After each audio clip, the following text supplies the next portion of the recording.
I am Daenerys Stormborn of the blood of all Valyria, and I will take what is mine.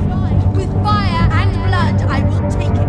I came for the Iron Throne, yes, I am home. ওকে, আমরা পৌঁছে গেছি Dubrovnik এয়ারপোর্টে। বেশ সুন্দর airport, চারদিকে অনেক পাহাড় বেষ্টিত। সো ট্যাক্সি নিয়ে চলে গেলাম আমাদের সেই অ্যাপার্টমেন্ট প্লাস হোটেলে। বাইরের ভিউটা বেশ সুন্দর, একেবারে কিংস ল্যান্ডিং বলতে যেটা বোঝায়, এবং দূরে দুব্রোভনিক পোর্টের ভিউ দেখা যাচ্ছে। বেশ উঁচুতে আছি, সো হেঁটে হেঁটে নামতে উঠতে হবে। Let's see. হোটেল থেকে বের হয়ে চলে আসলাম সেই ফেমাস গেম অফ থ্রোনসের লোকেশনে, যেখানে ব্ল্যাক ওয়াটার বেড যুদ্ধ হয়েছিল টিরিয়ন ল্যানিস্টার, যেখানে তার নিজের বুদ্ধিমত্তা এবং ওয়াইল্ড ফায়ার দিয়ে স্ট্যানিসের সৈন্য পুরো গুড়িয়ে দিয়েছিল এবং তার বংশ রক্ষা করেছিল। এখানে কিন্তু সানসা স্টার্ক আর লর্ড বেইলিশের মধ্যেও কিন্তু একটা আইকনিক সিন আছে। এবার কিছু দূর সিঁড়ি বেয়ে হাইক করে উঠে একটু আমরা উপর থেকে ভিউগুলো দেখছি। এক সাইডে কিন্তু গেম অফ থ্রোনসের সেই রেড কিপ দেখা যাচ্ছে।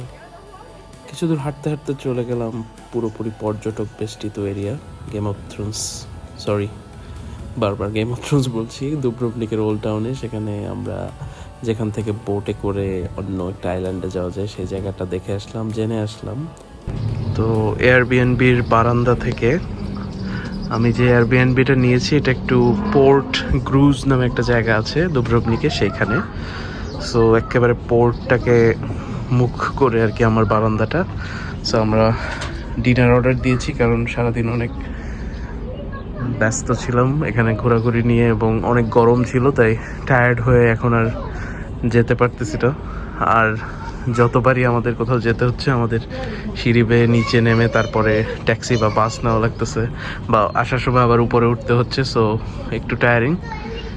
So this is the view and it's pretty beautiful, তাই না? সানসেট দেখতে দেখতে এরকম ডিনার।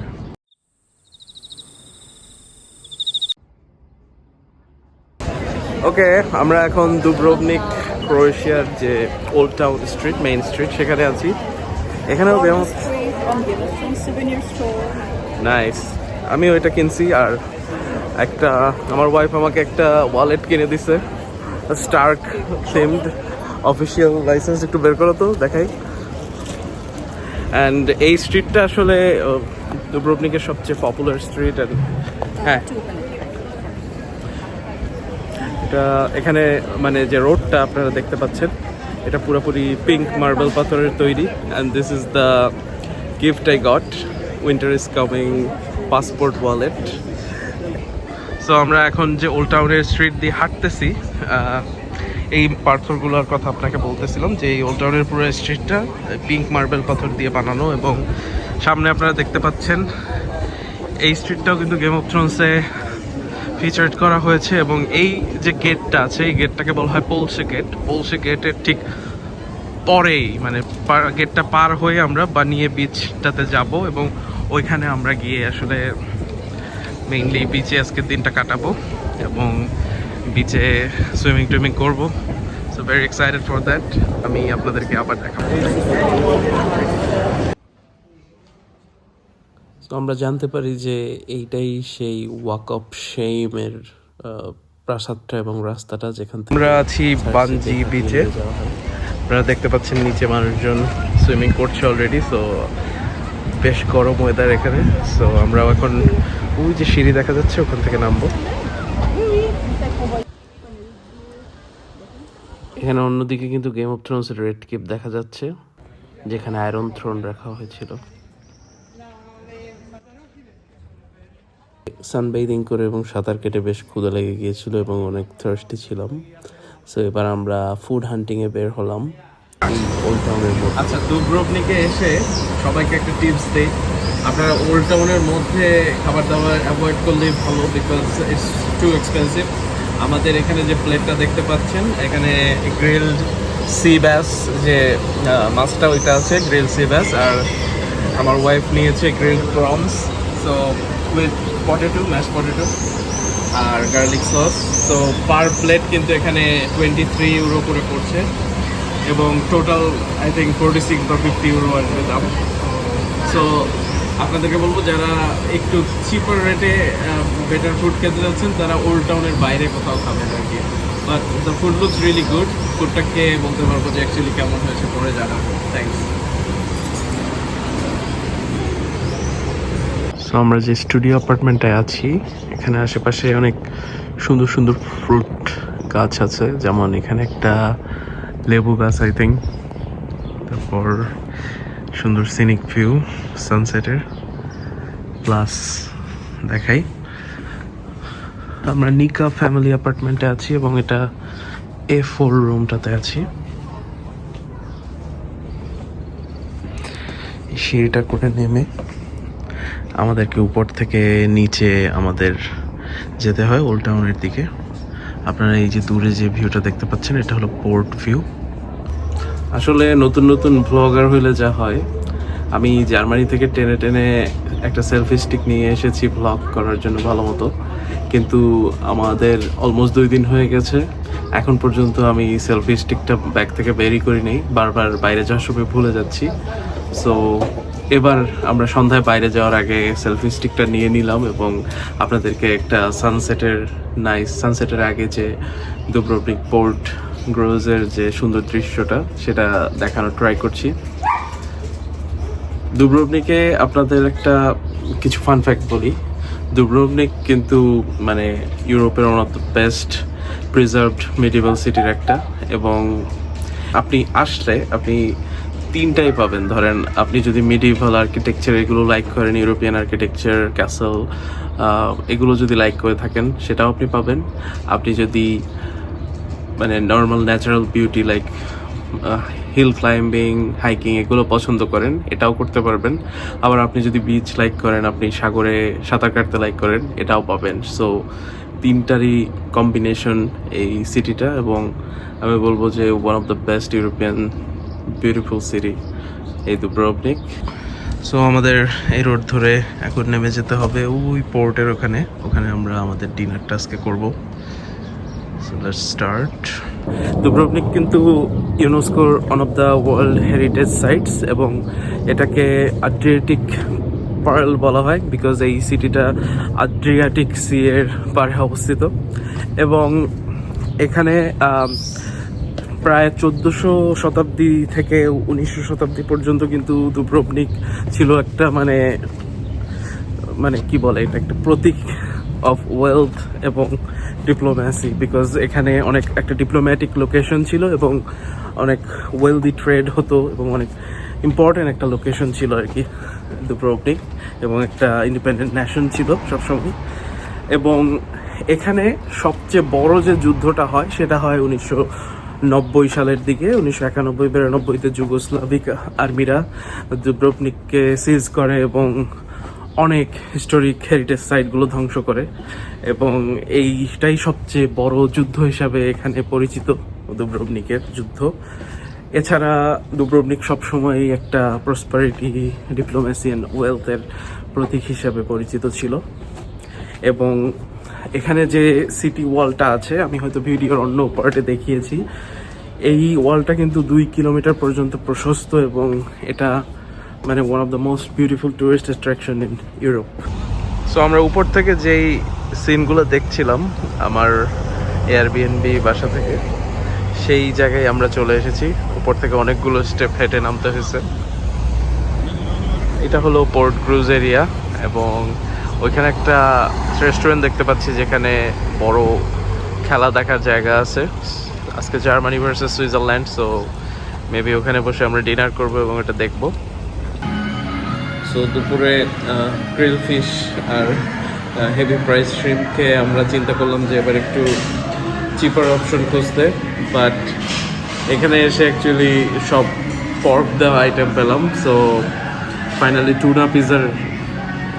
টুনা পিজাতে আমাদের সেটেল ডাউন করতে হলো। আর আমার ওয়াইফ নিয়েছে চিজ টোস্ট এবং ফ্রেঞ্চ ফ্রাই। সো একটু পরে আসলে জার্মানির খেলা আছে, euro tournament, Germany versus Switzerland. আমরা এখান থেকে খেয়ে কোনো একটা স্পোর্টস টাইপের রেস্টুরেন্টে যাব, যেখানে গিয়ে খেলাটা দেখবো। আমরা একটা রোড সাইড ক্যাফেতে চলে এসেছি। এখন জার্মানি ভার্সেস সুইজারল্যান্ডের ম্যাচ হচ্ছে। At the moment জার্মানি হারতেছে, so my wife is crying, but আমার কাছে ভালোই লাগতেছে।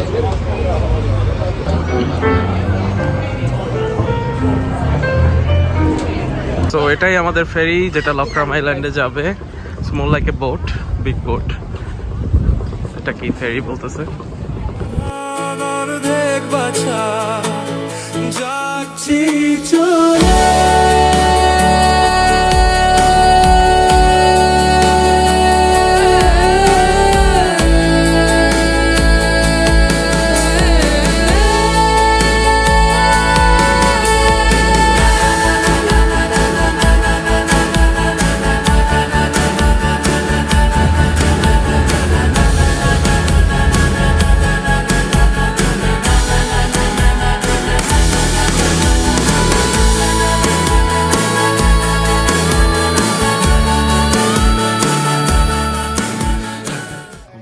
গেম অফ থ্রোনস নার্ড হিসেবে জায়গাটাকে চেনা চেনা লাগতেছিল। পরে গুগল করে জানতে পারি যে এটাই সেই সিটি অফ কার্থ, যেখানে ডেনারিস তার লোকজন নিয়ে জায়গা নেয় এবং হাউস অফ দ্য আনডাইংয়ে তার ড্রাগন চুরি করে নিয়ে যায়। এছাড়াও পার্পল ওয়েডিংয়ের সিন হয় এখানে।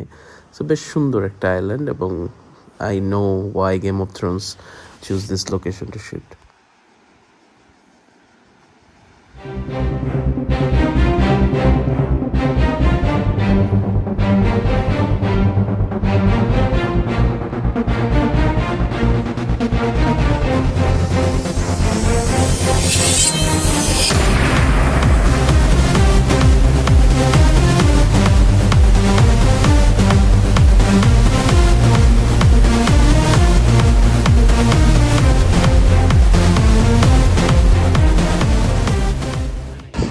মাত্র সুইমিং শেষ করলাম, কিন্তু এখানে আসার জন্য একটা প্রো টিপস দেই।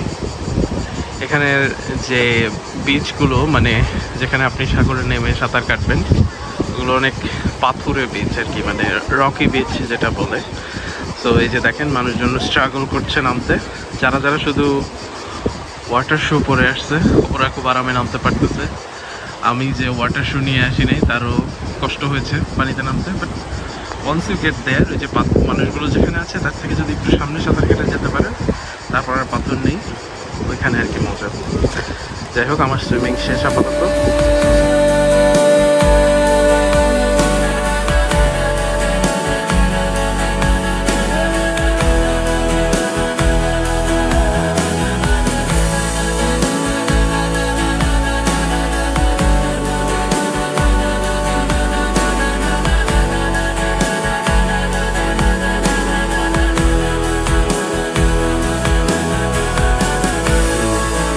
মানে আইল্যান্ডের সুন্দর গাছপালার মধ্যে হাঁটতে হাঁটতে, জলপাই বাগানে হাঁটতে হাঁটতে জীবনানন্দ দাশের কবিতার লাইন শুধু মনে পড়ছিল।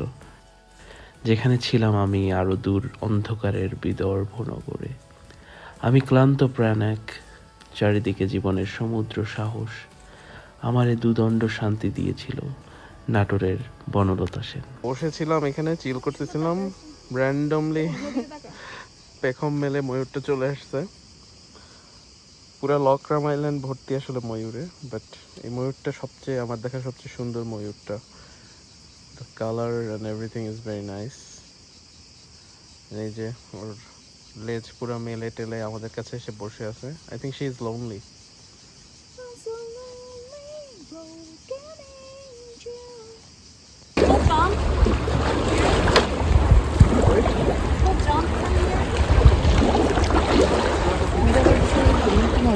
জাম্প করা উচিত আমাদের। আই ডোন্ট থিংক সো, বড় বড় পাথর।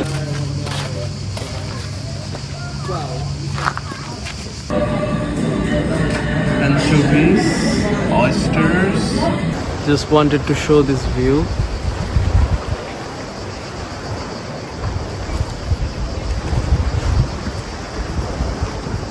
একেবারে এই লকরাম আইল্যান্ডের একটা ক্লিফে, নিচে নামতে পারলে আরো ভালো দেখা যেত।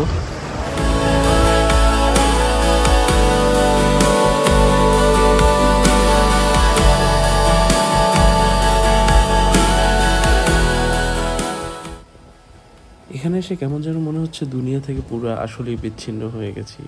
দুব্রুভনিক শহরের মধ্যেও কিন্তু এরকম দুনিয়া থেকে বিচ্ছিন্ন লাগেনি, বাট এই আইল্যান্ডটা সামথিং এলস।